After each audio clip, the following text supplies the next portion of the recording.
बार की बात है, एक कर्म में और भाग्य में एक वाकिद छिड़ गया। तो कर्म तो कहता है कि मैं बड़ा हूँ, भाग्य कहता है मैं बड़ा हूँ। तो इसका जीता जागता नमूना आपको बता रहा हूँ, दिखा रहा हूँ मैं।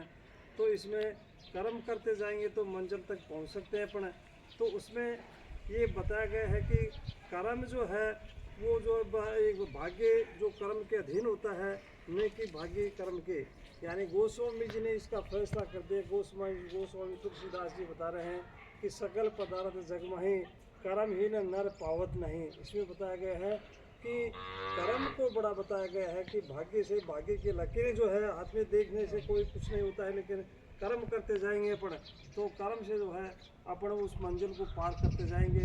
निश्चित सही है कि कर्म करने के ऊपर हम बहुत सारा धन कमा सकते हैं और मंजिल भी पा सकते हैं। क्या आना कमा सकते हैं धन में, जो इसमें धन की जो बताई गई है कि तीन दशाएं जो होती हैं, तीन दशाएं कौन कौन सी होती है उसमें बताया गया है कि जो इसमें धन की जो है, एक तो उत्तम गति बताया गया है, इसको दान को बताया गया सबसे बढ़िया जो दान है।